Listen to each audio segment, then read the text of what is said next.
Hello বন্ধুরা, শুভ সন্ধ্যা। আমরা এসেছি শনিবার 10 তারিখ, আর আজকে হচ্ছে সোমবার। আজকে আমি এডিটিং করে তোমাদের সাথে শেয়ার করছি। সকাল থেকে সন্ধ্যে পর্যন্ত তোমাদের সাথে ব্লগটা শেয়ার করেছিলাম, তারপরে লাস্টে বলেছিলাম বিরিয়ানি রান্না হবে রাতে, সেই ব্লগটা তোমাদের পরের ব্লগে দেবো। আর এখানে এত নেট সমস্যা, যার কারণে আমি একদিন ভিডিও দিতে পারিনি। রবিবারে বিকেল 5টায় ভিডিও আপলোডে বসিয়েছি, ভোর 4:30টার সময় ভিডিও আপলোড শেষ হয়েছে। জানো, এতটা পরিমাণে নেটের সমস্যা, কি আর করা যাবে। তো চলো আজকের ব্লগটা দেখতে থাকো, আশা করি তোমাদের ভালো লাগবে। ব্লগ প্লাস রেসিপিও ধরতে পারো, তবে কয়েকটা ক্লিপ নেওয়া হয়নি, যার কারণে আমি রেসিপিগুলো ভালো করে দিতে পারিনি। তবে জমজমাটি আজকে একটা ডিনার হবে। তো চলো দেখতে থাকো ভিডিওটা।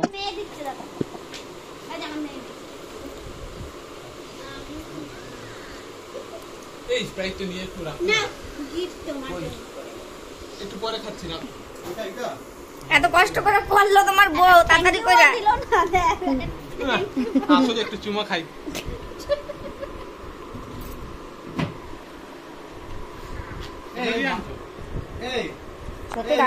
ভিডিও শুরুতে তোমরা দেখতে পেলে দিদি মাংস কষাচ্ছিল। আসলে আজকে বিরিয়ানি হবে আর চিকেন তান্দুরি করবে। আর বিরিয়ানির সাথে তো চিকেনটা থাকবেই, মানে বিরিয়ানি রান্নার সাথে, আর আলাদা করে কোনো রেসিপি করবে না। এই যে কিছুটা মাংস ছিল বেঁচে, তো এটা দিয়ে একটা রেসিপি করেছে, মানে ঝাল ঝাল কষা কষা টাইপের। আর এদিকে দেখো আমার বর ঘেমে টেমে একাকার কাণ্ড। অ্যাকচুয়ালি বক্সে গান চলছিল, ছোট স্পিকার বক্সে, তার জন্য আমাকে ভয়েস ওভার দিতে হচ্ছে। আমরা খুব হাসাহাসি করছিলাম, আনন্দ করছিলাম। এদিকে সন্ধ্যেবেলা জামাইবাবু ওদের জন্য আইসক্রিম এনেছে, আর আমাদের জন্য পকোড়া এনেছে। পকোড়া টকোড়া খেয়েছি, তারপরে দিদি রান্না বান্না বসিয়েছিল। দুপুরবেলা তো আমরা বেলা করে খেয়েছি, যেহেতু এসেছি। তারপরে আমরা 3:30টার দিকে ভাত খেয়েছি।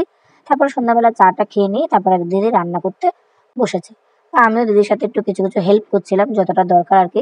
কারণ আমি বিরিয়ানি এর আগে একবার রান্না করেছিলাম, মেঘনা যখন পেটে ছিল 2.5 মাসের, তখন। তো সেদিনই ফার্স্ট টাইম করেছি, তারপরে আর করিনি। তো আমার দিদি না বিরিয়ানি খুব সুন্দর রান্না করতে পারে। তো চলো দেখো বিরিয়ানিটা। এদিকে দেখো দিদি চালটা ভিজিয়ে রেখেছে, আর ওদিকে আগে থেকে কষা মাংসটা করে নিয়েছিল। আর এখন এই যে এখানে আমি আদা রসুন তারপর কাঁচা লঙ্কা শিলনোড়ায় বেটে দিয়েছি। এদিকে দিদি মাংসটা কষাচ্ছিল, মানে বিরিয়ানি যে রান্না করবে সেই মাংসটা। আর এদিকে মেঘনা একটু ফোন দেখছিল, পিকুয়া খেলা করছিল। তো তারপরে যে 3টে লেগ পিস ছিল, মানে মাংসের সাথে 3টে লেগ পিস দিয়েছিল, এই 3টে লেগ পিস আমরা সবাই মিলে ভাগ করে খাবো। এখানে দিদি কিছুটা মশলা বানিয়েছিল, সেই ক্লিপটা আমি করেছিলাম, বাট কোনো কারণে ক্লিপটা না চালু হচ্ছিল না, মানে ওপেন হচ্ছিল না ক্লিপটা, যার কারণে আমি রেসিপিটা তোমাদের দিতে পারলাম না। যাই হোক, দই, তারপরে আদা রসুন বাটা, কাঁচা লঙ্কা, লেবু, আরো কিছু কিছু মশলা যেগুলো ও জানে আমি জানি না, এই রেসিপিটা আমি করিনি। ওটা করে ওখানেও একটা শিকের মতো, কি বলে ওটাকে জানি না, ছাঁকনি, ওটার উপরে গ্যাসে করছিল। অ্যাকচুয়ালি এগুলো তো সেরকম ভাবে ঘরে বানানো হয় না, তো তার জন্য সেরকম একটা ভালো হয়নি। কেননা আমরা তো দেখো, আমরা তো এরকম খেতে অভ্যস্ত নয়, পোড়া পোড়া খাবার। যাই হোক, সবাই তো সবটা খেতে অভ্যস্ত নয়। তো এটা পরে কিন্তু দিদি আবার মানে কড়াইতে আবার কষিয়ে নিয়েছিল, যাতে সেদ্ধ হওয়ার মতো। তো যাই হোক, তারপরে এখানে দিদি দেখো ভাতটা করে নিয়েছিল, আর মাংসটাও কষানো হয়ে গেছে। এখন দিদি, যেহেতু এটা ঘরোয়া পদ্ধতিতে বাচ্চারাও খাবে, সেই কারণে একটু হালকা করে করা হচ্ছে, মানে বেশি ঘি মশলা টশলা এগুলো দেওয়া হয়নি, খুবই হালকা, তবে হেভি টেস্টি হয়েছিল। লাস্ট পর্যন্ত ভিডিওটা দেখলে তোমরা বুঝতে পারবে। সবার কাছে দিদি রিভিউ নিয়েছে, দারুণ হয়েছে কিন্তু খেতে, সত্যি বলছি। তো এখানে কোনো দম টম বসানোর কোনো ব্যাপার ছিল না, কেননা আমার দিদি সত্যি খুব ভালো করতে পারে। দম দেওয়া ছাড়াই কিন্তু খুব ভালো ঘরোয়া পদ্ধতিতে বিরিয়ানি করতে পারে দিদি। দিদির ছেলের জন্মদিনে, 3 বছর জন্মদিনে দিদি বিরিয়ানি করেছিল ঘরে সবার জন্য, মানে এত লোকের রান্না একা করেছিল। তো তখন থেকে আমার বরের ইচ্ছা ছিল লক্ষ্মীদির হাতের বিরিয়ানি খাবে, মানে আমার শেষ দিন নাম লক্ষ্মী, তো লক্ষ্মীদি বলা হয় মাঝে মাঝে। আমি তো শেষ দি বলি, কোনো সময় ছোট দি বলি, ঠিক নেই, কোনো কোনো সময় নাম ধরেও ডাকি। যাই হোক, তো তারপরে আমার বর বলছিল যে আমি গেলে আমাকে বিরিয়ানি খাওয়াবে। তো আমার বর বেশি দিন থাকবে না, মানে আমাকে যেদিন দিয়ে যাবে পরের দিনও চলে যাবে, মানে আমরা শনিবারে এসেছি, ও রবিবারে সকালবেলা ব্যাক করে চলে যাবে। তার জন্য শনিবারের রাতেই বিরিয়ানি রান্নাটা হলো। এই দেখো লাস্টে একদম ফাইনাল লুক, কত সুন্দর লাগছে না দেখতে। দেখো কত সুন্দর হয়েছে, লাস্টে একটু ধনেপাতা দিয়ে দিয়েছে, তার জন্য আরো টেস্টি লাগছে। তো আজকে যে কুনাল তোমার জন্য যে বিরিয়ানিটা বানালাম, সেটা কেমন হয়েছে বলো? ভালো হয়েছে? দোকান দিলে সামলাতে পারবে না কাস্টমার। এই দোকানদার কথা বলছো কেন? এটা চৌচি ফুটি ফাটা। চুপ, দোকানের তুলনা না, বাড়িতে কেমন হয়েছে সবাই মিলে আসলে কেমন হয়েছে বাবা? ভালো হয়েছে?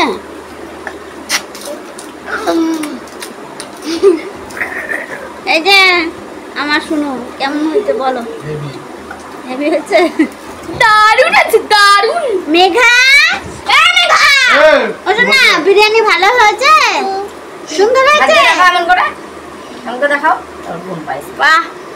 বাহ, তাহলে পেট ভরে খাও, ঠিক আছে? বলে ওকে। এ কালকে চপ টপ খেয়ে যাবা, হ্যাঁ চপটা খেয়ে যাবা। তো বন্ধুরা সকালে বেরিয়ে আজকে বিরিয়ানি বানিয়েছি, সঙ্গে একটু চিকেন চিকেন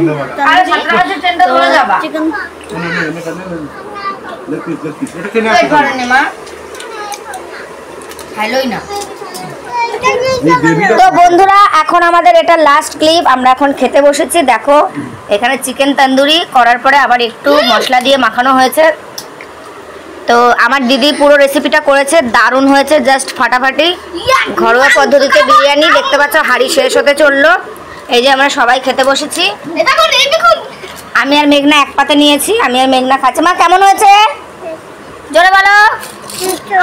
টেস্টি হয়েছে। তুমি বলো লক্ষ্মীদি বানিয়েছে কেমন হয়েছে? না পরে বলবে কেমন হয়েছে? ভালো হয়েছে। ভালো করে বলো। জামু নো বাজে কথা। কেমন হয়েছে বলো? তোমার বউ বানিয়েছে, টিকু তোমার মা বানিয়েছে, কেমন হয়েছে? সবারটা কইতে হয় না, আমি বলেই দিলাম আগে, দারুণ হয়েছে। বলো তোমার বউ বানিয়েছে না আজকে সুন্দর। নে তুই আবার করে নে আরেকবার।